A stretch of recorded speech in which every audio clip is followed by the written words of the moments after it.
হে everyone, তো এই দেখো আমি চলে গেছি আমার রোহন বাবার স্কুলে রোহন বাবাকে নিয়ে আসতে। আজকে রোহন বাবার লাস্ট এক্সাম ছিল, তো লাস্ট এক্সাম শেষ করে রোহন বাবা আসবে দাদুর বাড়িতে।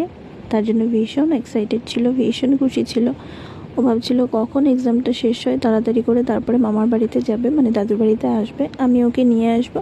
তারপরে টোটো করে আমরা স্কুল থেকে বেরিয়ে টোটো করে আস্তে আস্তে গল্প করতে করতে আমরা নেমে পড়লাম দুর্গাবাড়িতে।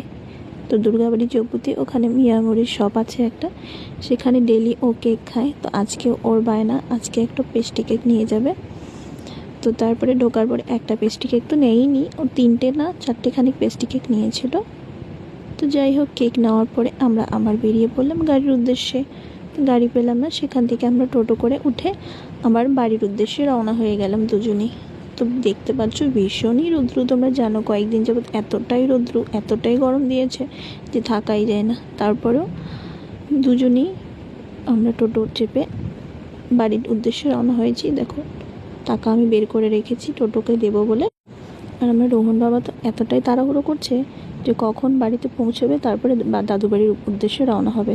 তো দেখো, তাড়াতাড়ি করে আমরা রেডি হয়ে বাসে উঠে পড়েছি। তো আমরা এখন ফালাকাটায়।